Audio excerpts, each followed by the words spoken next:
Silakan Pendeta Hendra. Oke, kita berdoa.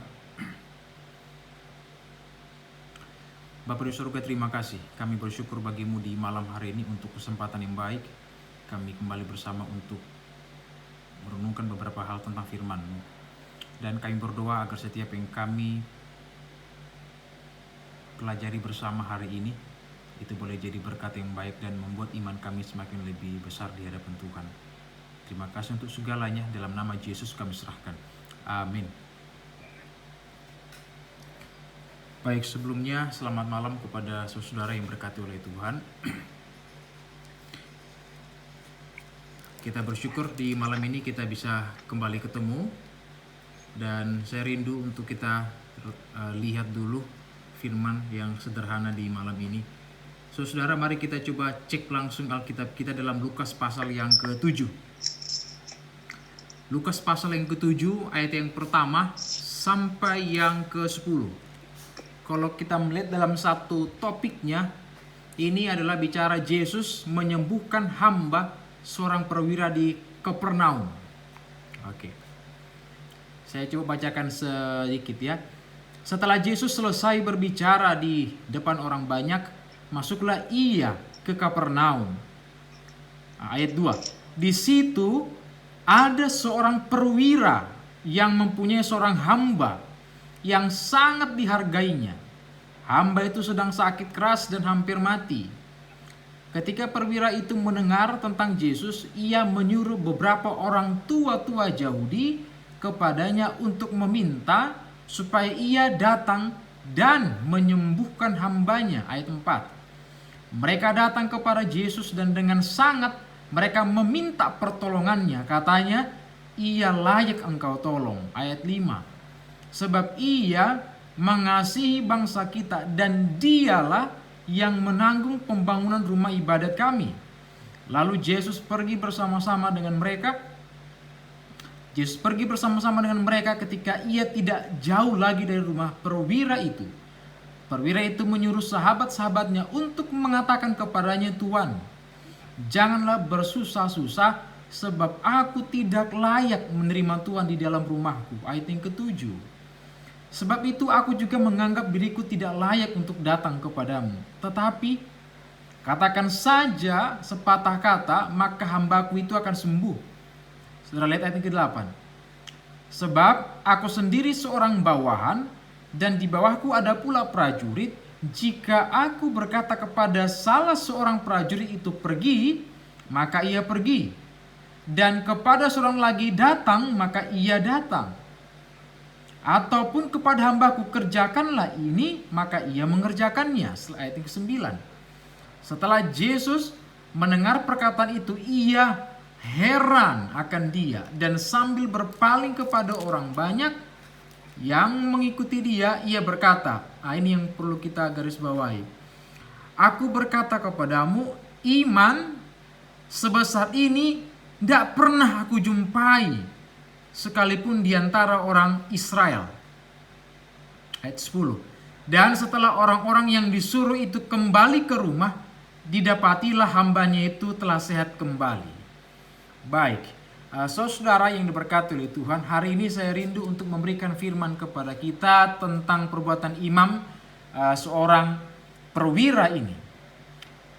Kalau kita melihat isi konteksnya, ayat pasal yang ke-7, ayat yang pertama sampai ke-10, pada saat ini kita melihat ada seorang putra Tuhan yang bisa dikatakan baru pertama kali dia ingin ketemu dengan Yesus di situ. Dan saat itu merupakan perjumpaan yang pertama dengan Yesus. Itu sebabnya kalau tadi kita baca, walaupun itu yang pertama kali dia mau berjumpa dengan Yesus, tapi belum tentu imannya iman yang baru pertama kali ketemu. Saudara yang berkati oleh Tuhan, saya perlu sampaikan kepada kita sebenarnya adalah bahwa perwira di Kapernaum ini, dia menunjukkan bahwa iman itu bukan lahir dari seberapa banyak kita mengenal Yesus, seberapa banyak kita ikut Tuhan, enggak. Atau seberapa banyak jabatan yang kita punya, yang kita miliki, enggak. Tetapi perbuatan seorang perwira di Kapernaum ini, di situ kita bisa melihat bahwa ketulusannya untuk Tuhannya itu membuat berharga imannya. Itu sebabnya di malam ini ada 3 hal penting yang saya mau coba untuk sampaikan kepada kita. Ada 3 hal penting tentang perbuatan iman seorang perwira ini. Dan kalau kita mau coba tuliskan juga boleh, karena ini juga sangat penting kepada kita. Yang pertama adalah iman itu merupakan dasar keputusan. Jadi saudara, kita perlu mengetahui bahwa seseorang bisa memiliki iman itu sebenarnya tidak bisa dipengaruhi orang lain, tidak bisa. Itu tidak bisa dipengaruhi oleh kondisi hati, tidak bisa. Karena itu berbicara sebenarnya hati kita dengan Tuhan itu sudah firm, sudah oke. Dan itu yang dialami oleh seorang perwira ini. Karena dia punya iman dengan Tuhannya, dia bisa ambil keputusannya. Di mana terdapat? Mari kita cek. Lukas pasal 7 ayat yang ketiga. Saudara boleh cek Alkitab saudara. Lukas 7 ayat yang ketiga. Ketika perwira itu mendengar tentang Yesus. Ini kita perlu garis bawahi. Ketika perwira itu mendengar tentang Yesus, ia menyuruh beberapa orang-orang tua Yahudi kepadanya untuk meminta supaya ia datang dan menyembuhkan hambanya. Saudara, kalau perwira ini dia tidak punya imannya, dia tidak akan pernah suruh seorang lain untuk datang ketemu dengannya. Dan saudara lihat, saking dia memiliki imannya, dia nggak mau datang sendiri. Dia suruh, ayat 3 katakan siapa yang dia suruh itu? Tua-tua Yahudi. Untuk bilang, ya udah Yesus, coba kamu sampaikan aja dari jauh, tidak apa-apa, pasti akan sembuh juga. Ini penting kepada kita, ini sangat penting. Saya perlu sampaikan kepada kita bahwa keputusan manusia itu sangat ditentukan oleh imannya sebenarnya. Dan perwira di Kapernaum ini bukanlah seorangnya pengikut Yesus, saya rasa. Dia nanti di ujung dia baru pertama kali ketemu dengan Yesus. Tetapi waktu hamba yang dikasihinya sakit, ia punya satu keputusan. Apa keputusannya? Dia ingin beriman di dalam Yesus. Ini yang penting. Kalau kita nanti cek dalam 2 Korintus pasal 5 ayat 7 dikatakan, di sana Rasul Paulus menjelaskan bahwa seseorang yang mengambil keputusan bukan berdasarkan apa yang dilihatnya, tapi itu karena imannya. Ini yang penting. Kalau kita berbicara sesuai dengan mata, yang kita lihat kita bisa yakini. Tapi bagaimana kalau kita belum melihat? Dan itu yang dilakukan oleh seorang perwira ini. Dia belum pernah lihat Yesus, dia hanya banyak dengar dari orang lain. Tapi belum tentu imannya iman yang kecil, karena dia punya keputusan untuk punya iman yang besar. Yang kedua, perbuatan iman yang ditunjukkan oleh seorang perwira ini yang kedua dikatakan adalah karena iman membuat seseorang itu berkenan kepada Tuhan. Saudara yang diberkati oleh Tuhan, kalau kita cek dalam Lukas pasal yang ke-7, ayat yang ke-7, inilah yang dikatakan iman itu berkenan di hadapan Tuhan. Mari kita lihat. Sebab itu, aku juga menganggap diriku tidak layak untuk datang kepadamu. Saudara boleh garis bawahi itu ayat yang ke-7. Sebab itu, aku juga menganggap diriku tidak layak untuk datang kepadamu. Tapi lihat ayat berikutnya. Tetapi katakan saja sepatah kata, maka hambaku itu akan sembuh. Ini penting sekali kita. Ini sangat penting sekali. Sebab itu aku juga menganggap diriku tidak layak untuk datang kepadamu. Tetapi cukup katakan satu kata, pasti dia sembuh. Saudara berkati oleh Tuhan, banyak orang berpikir bahwa hanya dengan perbuatan kita bisa beriman. Enggak. Di dalam perbuatan itu harus sejalan dengan kepercayaan kita dengan Tuhan. Itu satu rumus, itu tidak bisa diputar-putar. Itu sebabnya benarlah yang dikatakan dalam Ibrani pasal 11 ayat 6 dikatakan iman dan perbuatan itu harus sejalan, harus sama-sama berjalan. Itulah sebabnya di dalam Lukas pasal 18 ayat 8 katakan, Yesus berkata, jika anak manusia itu datang, adakah ia mendapati iman di bumi? Ini penting sekali kepada kita. Ketika nanti Tuhan boleh datang dan jumpai kita, jika kalimat ini disebutkan oleh Tuhan, apa yang kita mau jawab? Jika anak manusia itu datang, adakah ia mendapati iman di bumi? Apa yang harus kita mau jawab kalau sudah begini kalimat Tuhan? Dan saya pikir, dan kita satu ide bersama, kitalah yang menjawab bahwa kitalah yang mempunyai iman. Dan yang ketiga, iman itu membawa kekuatan kita untuk berharap. Saudara yang berkati oleh Tuhan, perlu kita ketahui bahwa jika kita memiliki iman di hadapan Tuhan, itu membuat kita memiliki pengharapan. Saudara boleh lihat ayat yang ke-8. Lukas pasal 7 ayat yang ke-8. Sebab aku sendiri seorang bawahan, dan di bawahku pula prajurit. Jika aku berkata kepada salah seorang prajurit itu, lihat kalimatnya, pergi. Saudara lihat di sana ada tanda makna seru. Pergi, maka ia pergi. Dan kepada seorang lagi, datang, maka ia datang. Ataupun kepada hamba ini, kerjakanlah ini, maka ia mengerjakannya. Saudara, kalau kita melihat kalimat di dalam Lukas pasal 7 ayat yang ke-8 ini, seorang perwira ini menjelaskan bahwa ya sudah Tuhan, tidak usah repot-repot. Toh aku ini percaya juga samamu. Tidak perlu kamu datang ke rumah saya tidak layak untuk engkau datang ke rumah saya. Cukup katakan satu kata, dia pasti sembuh. Sampai dia berani katakan, saya punya banyak prajurit. Kalau saya bilang pergi, pergi. Kalau saya bilang datang, datang. Kerjakan ini, kerjakan. Sampai sejauh inilah iman yang ditunjukkan seorang perwira ini yang belum pernah ketemu dengan Yesus.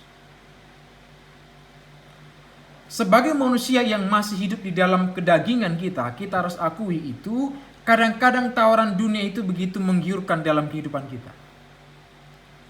Akan tetapi dengan iman yang kita miliki, kita tetap kuat, dan iman itulah yang justru sebagai pengharapan yang Tuhan anugerahkan kepada kita bersama.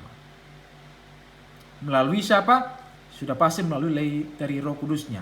Sehingga apapun yang ada di dunia, yang dunia boleh tawarkan kepada kita, saya pikir dan kita meyakini dan mempercayai, semua itu bisa kita lalui ketika kita beriman kepada Yesus. Itu sebabnya kepada saudara yang berkati oleh Tuhan, setiap perbuatan iman pasti selalu ada buahnya. Saya ulangi kembali. Setiap iman yang kita pupuk di dalam Tuhan pasti ada buahnya, tidak akan meleset. Dan perwira ini paling tidak ada 2 buah yang dia terima karena imannya. Dan ini yang perlu harus saya sampaikan. Pertama, apa 2 buah yang perwira ini temukan ketika dia memiliki iman terhadap Yesus? Pertama adalah Tuhan sendiri memuji imannya. Kita cek Lukas pasal 7 ayat yang ke-9. Kita cek Alkitab. Setelah Yesus mendengar perkataan itu, saudara lihat kalimatnya apa itu? Setelah Yesus mendengar perkataan itu, ia heran akan dia. Dan sambil berpaling kepada orang banyak yang mengikuti dia, ia berkata, ini yang paling penting. Aku berkata kepadamu, iman sebesar ini tidak pernah aku jumpai, baik di orang Israel. Saudara, apa maksudnya ini? Kalau sudah yang kita ketahui secara sederhana adalah Israel itu ya sudah otomatis bangsa pilihan Tuhan. Kalau sudah Tuhan katakan bangsa pilihan Tuhan, sudah pasti Tuhan pun ada di sana. Tuhan yang pilih itu. Tapi kenapa harus muncul kalimat ini? Tidak pernah aku jumpai iman seperti itu walaupun di dalam orang Israel. Saudara, yang pertama, buah iman yang diterima oleh perwira ini adalah Tuhan sendiri memuji iman perwira ini. Saudara yang berkati oleh Tuhan, biasanya kitalah yang memuji dan menyembah Tuhan. Kita yang selalu angkat puji-pujian kepada Tuhan, tapi ini orang berbeda. Seorang perwira ini berbeda. Bukan lidahnya yang memuji Tuhan, tapi lidah Tuhanlah yang memuji dia. Saya coba baca-baca kembali tadi sebelum memberikan firman.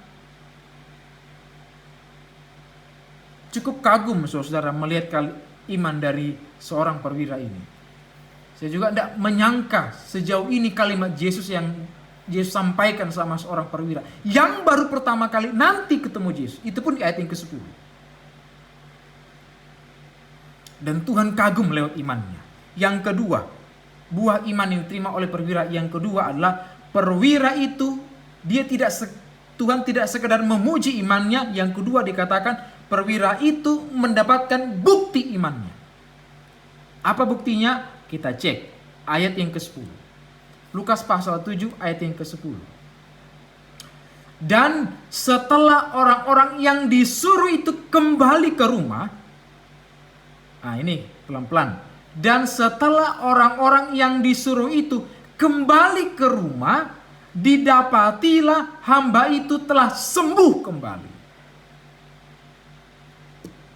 Saya ulangi kembali. Dan setelah orang-orang yang disuruh itu kembali ke rumah, didapatilah hamba itu telah sembuh kembali. Dan inilah buah yang kedua yang diterima oleh perwira itu.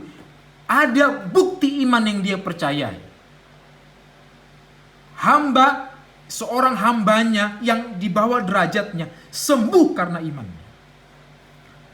Saudara yang diberkati oleh Tuhan, firman Tuhan katakan selalu itu sesuai dengan imanmu selalu jadi padamu.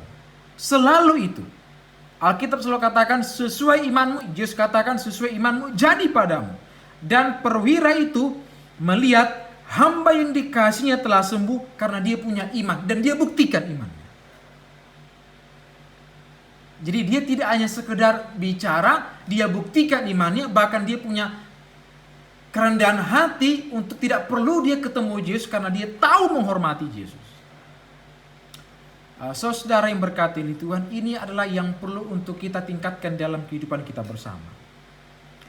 Apalagi paling tidak dalam 2-3 bulan terakhir ini, bagaimana yang kita sudah ketahui, pandemi corona ini bisa saja melemahkan iman kita.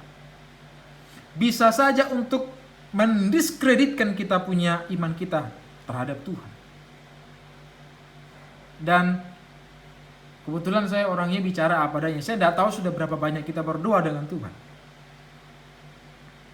Tetapi yang penting yang perlu kita untuk garis bawahi di dalam Lukas pasal 7 ayat yang pertama sampai ke 10 ini, yang paling penting secara pribadi bagi saya dan kita pun pasti meyakini itu adalah bahwa kenapa sampai sejauh itu kekaguman Yesus kepada perwira ini. Sampai dia berani katakan tidak pernah aku jumpai sekalipun di orang Israel. Tidak pernah. Saudara yang diberkati oleh Tuhan, saya yakin percaya dalam pengalaman kehidupan kita bersama pasti